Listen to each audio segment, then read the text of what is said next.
வணக்க மக்களே. நம்ம கார்த்திக் கதையில டிசம்பர் 20 என்ன நடக்க போகுது அப்படிங்கறத பத்தி தாங்க இந்த வீடியோல இப்ப நம்ம பார்க்க போறோம். இந்த வீடியோவுக்கு மறக்காம லைக் பண்ணிக்கோங்க. நீங்க லைக் பண்றதுதான் எங்களுக்கு அடுத்து வீடியோ போடுறதுக்கு ரொம்பவே இன்ட்ரெஸ்டிங்கா இருக்கும். சோ மறக்காம லைக் பண்ணிட்டு இந்த வீடியோவை பாருங்க. என்ன நடக்குது அப்படின்னு பாத்துக்கிட்டீங்கன்னா, நம்ம வில்லி என்ன பண்றாங்கன்னா, நேரா அவங்க புருஷனை அந்த ஜெயில்ல போய் பாக்குறாங்க. அவரு கேக்குறாரு, இங்க பாருமா, நான் அத்தை சித்தப்பா 3 பேரும் எத்தனை நாளுமா இங்க இருக்கிறது? எங்க 3 பேருக்கும் சீக்கிரம் வந்துட்டு ஜாமீனை ஏற்பாடு பண்ணு. அதுக்கு வில்லி சொல்றாங்க, என்னங்க, என்னால முடிஞ்ச அளவுக்கு எல்லாருக்கிட்டையும் கேட்டு விசாரிச்சுக்கிட்டு தான் இருக்கிறாங்க. உங்களுக்கு ஜாமீனே கிடைக்க மாட்டேங்குது. அந்த டிரைவர் பையன் எல்லா இடத்துலயும் ஆளு வச்சிருக்கான். அதனாலதான் உங்களுக்கு என்னால அந்த ஜாமீனை ஏற்பாடு பண்ண முடியலங்க. ஆனா கவலைப்படாதீங்க, கூடிய சீக்கிரம் உங்களை வெளியில கொண்டுட்டு வர வேண்டியது என்னோட பொறுப்பு. இப்போதைக்கு நான் என்ன சொல்ல வந்தேன்னா, அந்த செங்கல் சூளை இருக்குல்ல, அது நமக்கு கிடைக்கலங்க. அத அந்த டிரைவர் பையன் வாங்கிட்டான். இது கேட்டதும் முத்து ரொம்ப அதிர்ச்சி ஆகுறாரு. என்ன மருமகளை இப்படி சொல்ற? அந்த செங்கல் சூளைய அவன் வாங்கிட்டானா? அப்போ அவன்கிட்ட நம்ம தோத்துட்டோமா? அதுக்கு வில்லி சொல்றாங்க, ஆமா சித்தப்பா, அவன்கிட்ட தோத்துட்டோம் சித்தப்பா. இதை கேட்டதும் சிவனாண்டி சொல்றாரு, அந்த செங்கல் சூளை எவ்வளோ அதிர்ஷ்டமான செங்கல் சூளை அப்படிங்கிறது தெரியுமா உனக்கு? அத போயிட்டு இவ்வளவு சுலபமா விட்டு கொடுத்துட்டியே. அதுக்கு வில்லி சொல்றாங்க, இங்க பாருங்க, என்னால முடிஞ்ச அளவுக்கு அதிகப்படியான விலையதான் நான் சொன்னேன். ஆனா அதை விட அதிகமாவும் அவன் சொல்லி அந்த செங்கல் சூளைய அவன் வாங்கிட்டு போயிட்டான். என்னால எதுவுமே பண்ண முடியல அப்படின்னு. இது கேட்டதும் அவரு ரொம்ப ஷாக் ஆகுறாரு. இங்க பாருமா, என்னமா இப்படி ஆகிருச்சு? அந்த செங்கல் சூளை எவ்வளவு அதிர்ஷ்டமானது தெரியுமா? அதுல கோடிக்கணக்குல பணம் வருது. அது எல்லாமே இப்ப போயிருச்சா? ச்சே, அந்த டிரைவர் பையன்கிட்ட நம்ம எப்பதான் ஜெயிக்க போறோம்னு தெரியல. அதுக்கு வில்லி சொல்றாங்க, சித்தப்பா, ஏற்கனவே நம்ம ஜெயிச்சிட்டோம் சித்தப்பா. இப்போ அவனை வந்துட்டு அதிகாரிங்க கிட்ட பிடிச்சு கொடுத்து வீட்ல இருந்தும் விரட்டி அடிச்சாச்சு. சிவனாண்டி சொல்றாரு, அவனை என்னதான் வீட்ல இருந்து விரட்டி அடிச்சாலும் இன்னும் நமக்கு பிரச்சனைகளை கொடுத்துக்கிட்டு தானே இருக்கிறான். இதை கேட்டதும் வில்லி சொல்றாங்க, ஆமாங்க, நீங்க சொல்றதும் ஒரு வகையில சரிதான். என்னதான் அவனை நம்ம வந்துட்டு அவமானப்படுத்தினாலும் இன்னும் நமக்கு பிரச்சனைகளை கொடுத்துக்கிட்டு தானே இருக்கிறான் அப்படின்னு சொல்ல, அதுக்கு காளியம்மா சொல்றாங்க, மருமகளே, என்கிட்ட ஒரு யோசனை மருமகளே. வில்லி கேக்குறாங்க, சொல்லுங்க சித்தி. அப்ப அவங்க சொல்றாங்க, இங்க பாரு மருமகளே, பேசாப்ல அவனை காலி பண்றதுதான் நம்மளுக்கு சரியான நோக்கம். அவனை எப்படியாவது வீட்டை விட்டு துரத்தி அடிச்சிடலாம் அப்படின்னு பார்த்தோம். ஆனா வீட்டை விட்டு துரத்தி அடிச்சாலும் அத்தைக்காரிக்கு முட்டு கொடுத்துக்கிட்டே இருக்கான். விடக்கூட விடக்கூடாது. அவனை மொத்தமா காலி பண்ணாதான் நம்ம நிம்மதியா இருக்கலாம் அப்படின்னு புரிஞ்சு போச்சு. இது கேட்டதும் வில்லி சொல்றாங்க, சரி சொல்லுங்க சித்தி, என்ன பிளான் பண்ணலாம் அப்படின்னு சொல்லுங்க, நான் பாத்துக்கிறேன். இது கேட்டதும் அவங்க சொல்றாங்க, இங்க பாரு மருமவளே, நான் சொல்றது மட்டும் செய்ய அப்படின்னு சொல்லிட்டு பிளான் சொல்ல, இதை கேட்டதும் வில்லியும் சரி அப்படின்னு சொல்றாங்க. இன்னொரு பக்கம் இது எல்லாத்தையுமே அந்த ஸ்டேஷன்ல இருக்கிற ஒரு அதிகாரி அப்படியே வீடியோ எடுத்துறாரு. அவரு நம்ம ஹீரோவோட ஆளு. நேரா வீடியோ எடுத்து யாருக்கு அனுப்புறாங்கன்னா ஹீரோவுக்கு அனுப்புறாங்க. நம்ம ஹீரோ அந்த வீடியோவை பார்த்துட்டு, சூப்பர், இது போதும், சின்னத்தைய பத்தி நம்ம பெரியத்த கிட்ட சொல்லிடலாம் அப்படின்னு நம்ம ஹீரோ முடிவு பண்றாரு. அப்ப ஹீரோ அந்த வீடியோவை பார்த்துட்டு வசமா சிக்கிக்கிட்டாங்க அப்படின்னு நேரா அந்த அதிகாரிக்கு போன் பண்ணி ரொம்ப தேங்க்ஸுங்க அப்படின்னு சொல்ல, அவருக்கு சொல்றாரு, தம்பி, அவங்க வீட்டுக்குள்ளே இருந்துகிட்டு தான் சொந்த அக்காவுக்கே எவ்வளவு பெரிய துரோகத்தை பண்ணிக்கிட்டு இருக்காங்க அப்படிங்கிறத வேடிக்கை பார்த்துக்கிட்டு தானே தம்பி இருக்கிற. அவங்களை எல்லாம் சும்மா விடக்கூடாது தம்பி. அவங்களுக்கு தண்டனை கண்டிப்பா கிடைச்சே ஆகணும். நீங்க ஈஸ்வரி மேடத்துக்கிட்ட எப்படியாவது எடுத்து சொல்லுங்க தம்பி. அப்ப ஹீரோ சொல்றாரு, சரி, நான் அத்தை கிட்ட எடுத்து சொல்றேன் அப்படின்னு சொல்ல, அவரும் சரிங்க தம்பி அப்படின்னு சொல்லிட்டு போனை கட் பண்றாரு. ஹீரோ அந்த வீடியோவை வச்சுக்கிட்டு அவங்க அத்தை கிட்ட நிரூபிக்கலாம் அப்படின்ட்டு நினைக்கிறாரு. அப்போ ஹீரோ வந்துட்டு நேரா பாட்டி கிட்ட, பாட்டி, அந்த 2 பேரும் இருக்காங்கல்ல, சிவனாடியும் சந்திராவும், அவங்களுக்கு கல்யாண நாள் எப்போ வருது பாட்டி? பாட்டி சொல்றாங்க, அவங்களுக்கு கல்யாண நாள் இன்னும் கொஞ்ச நாள்ல வந்துரும்யா, நீ கவலைப்படாத. அத வச்சே அவங்க எப்படிப்பட்டவங்க அப்படிங்கிறத ஈஸ்வரி கிட்ட நிரூபிக்கலாம். அப்ப ஹீரோ சொல்றாரு, சரிங்க பாட்டி. உடனே பாட்டியும் சரியா அப்படின்னு சொல்ல, ஹீரோ அந்த வீடியோவை வச்சு எதுவும் பண்ண முடியுமா அப்படின்னு நினைக்கிறாரு. இன்னொரு பக்கம் நம்ம ஹீரோ நேரா மயிலுக்கு அந்த வீடியோவை அனுப்புறாங்க. மயில் அந்த வீடியோவை பார்த்துட்டு, சகல இவங்க 3 பேருக்கிட்டையும் இவங்க டெய்லி போய் சந்திக்கிறாங்க அப்படிங்கிறது தான் நமக்கு தெரியுமே. அப்ப ஹீரோ சொல்றாரு, அத்தை கிட்ட இந்த வீடியோவை காமிங்க. அப்ப அவர் சொல்றாரு, சகல இந்த வீடியோவை காமிச்சாலும் அத்தை கண்டிப்பா நம்ப போறது கிடையாதே. அப்ப அவர் சொல்றாரு, இங்க பாருங்க, இந்த வீடியோவை காமிங்க. கொஞ்சம் கொஞ்சமா அத்தை கிட்ட அவங்க எப்படிப்பட்டவங்க அப்படிங்கிறத கொஞ்சம் கொஞ்சமா நம்ம நிரூபிப்போம். இது கேட்டதும் அவங்களும், சரிங்க தம்பி, நீங்க சொல்றதும் சரிதான். இப்போதைக்கு இந்த வீடியோவை காமிப்போம். இதை பார்த்துட்டு அத்தையோட மனசு கொஞ்சம் குழம்பும். இதை வச்சுதான் நம்ம பெரிய பிரச்சனையாக்க போறோம் அப்படின்னு சொல்ல, அவங்களும் சரி அப்படின்னு சொல்லிட்டு ஃபோனை கட் பண்றாங்க. மயில் அந்த வீடியோவை கொண்டுகிட்டு நேரா அவங்க அத்தை கிட்ட போறாங்க.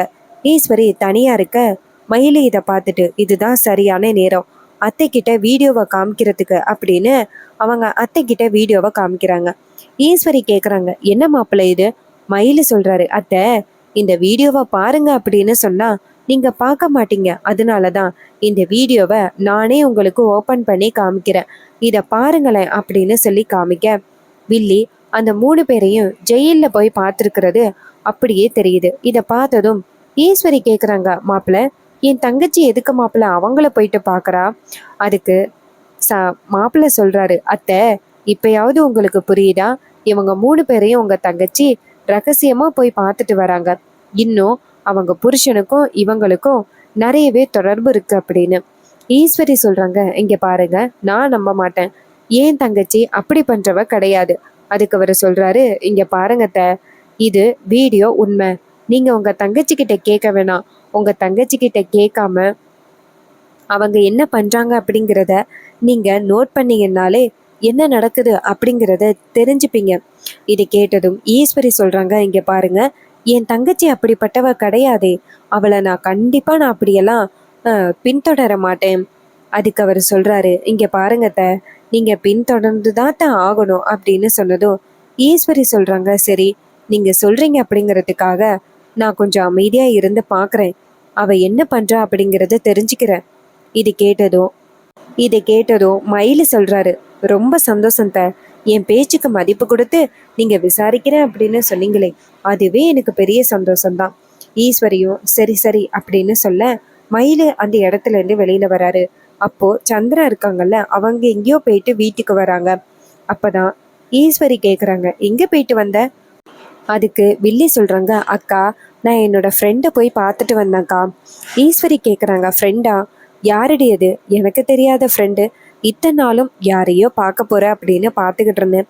யாருடையது? அதுக்கு அவங்க சொல்றாங்க, அக்கா அவ எனக்கு ரொம்ப தெரிஞ்சவன் அக்கா.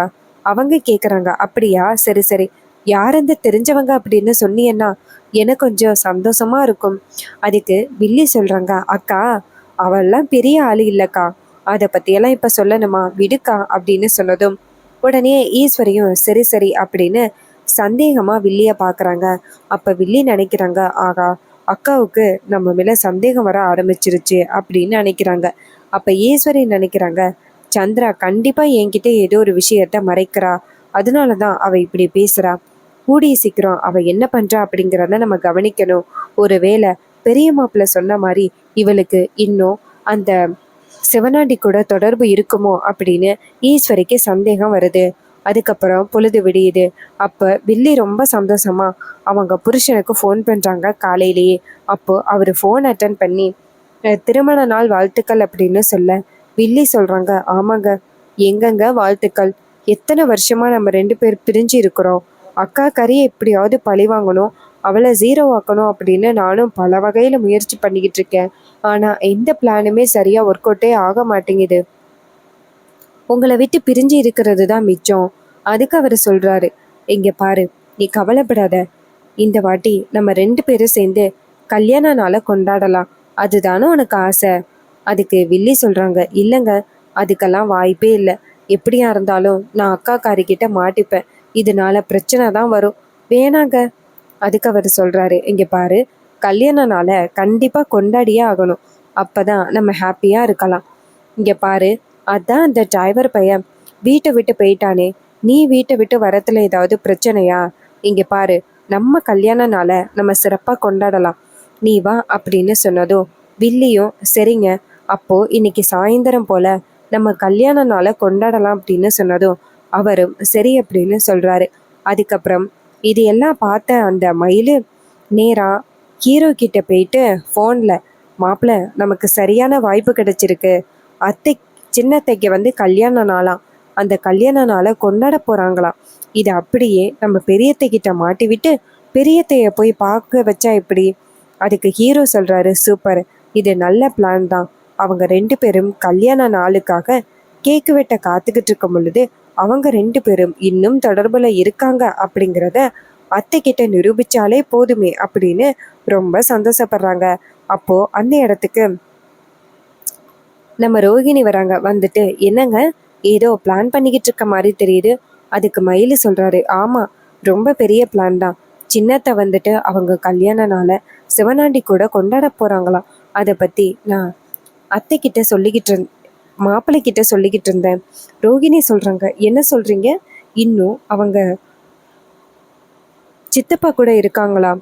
அதுக்கு அவர் சொல்றாரு, ஆமா ஆமா ரோகு, இன்னுமே சின்னத்தை வந்துட்டு இன்னும் அந்த சிவனாண்டி கூட தான் சுத்திக்கிட்டு இருக்காங்க. இன்ஃபேக்ட் நம்ம வீட்டில் நிறைய பிரச்சனைகள் நடக்கிறதுக்கு முக்கிய காரணமே அந்த சிவனாண்டி தான். அவன் தான் அத்தை கிட்ட பல வகையில எல்லாத்தையுமே சொல்லி கொடுத்து இவ்வளோ பிரச்சனைகளை உண்டாக்கிட்டு இருக்கான். இது கேட்டதும் ரொம்பவே ஷாக் ஆகுறாங்க வில்லி. ரோகிணி, அப்படியாங்க, அப்போ அம்மா கிட்ட கூடிய சீக்கிரம் சித்தி இப்படி பண்ணிக்கிட்டு இருக்காங்க அப்படிங்கிறத நிரூபிக்கணும். மயிலு சொல்றாரு, அதுக்கான பிளான் தான் நான் பண்ணேன். இங்க பாரு, எப்படியும் அவங்க தப்பிக்கிறதுக்கு முயற்சி பண்ணுவாங்க. 2 பேருமே சேர்ந்து கல்யாண நாளை கொண்டாட போறாங்களாம்.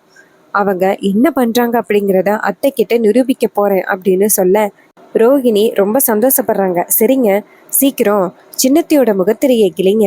அவன் எத்தனை நாள் தான் இவங்க நம்ம எல்லாரையுமே ஏமாத்திக்கிட்டே இருப்பாங்க. பாவம் கார்த்தி, அவங்களால வீட்டை விட்டே போயிட்டாரு. இதை கேட்டதோ மயிலு சொல்றாரு, ஆமா, சகலைய மறுபடியும் கூட்டிட்டு வரத்துக்கு நான் எந்த எல்லைக்கு வேணாலும் போவேன் அப்படின்னு சொல்லிட்டு அவரு சொல்ல ரோகிணியும் சரிங்க அப்படின்னு சொல்றாங்க. மயிலு நேரா அவங்க அத்தை கிட்ட போயிட்டு, அத்தை, உங்களுக்கு ரொம்ப பெரிய சர்ப்ரைஸ் ஒன்று காத்துக்கிட்டு இருக்கு, வாங்கலேன் அப்படின்னு சொல்லி கேட்க ஈஸ்வரி சொல்றாங்க, எதுக்கு மாப்பிள்ளை என்ன கூப்பிடுறீங்க? அப்போ மயிலு சொல்றாரு, அத்தை நீங்க வாங்க, உங்ககிட்ட நிரூபிக்கிறேன் அப்படின்னு சொன்னதும் அவங்களும் சரி அப்படின்னு சொல்லிட்டு கிளம்புறாங்க. அப்போ 2 பேருமே அங்கேருந்து வர அப்ப வில்லி நேரா அவங்க புருஷன் கூட, இங்க பாருங்க, இந்த கல்யாண நாளை சிறப்பா கொண்டாடுறத நினைச்சு பார்த்தா எனக்கு ரொம்பவே சந்தோஷமா இருக்கு.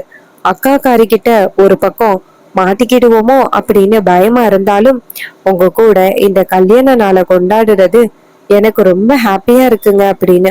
அப்ப முத்து, காளியம்மா எல்லாரும் இந்த இடத்துக்கு வராங்க.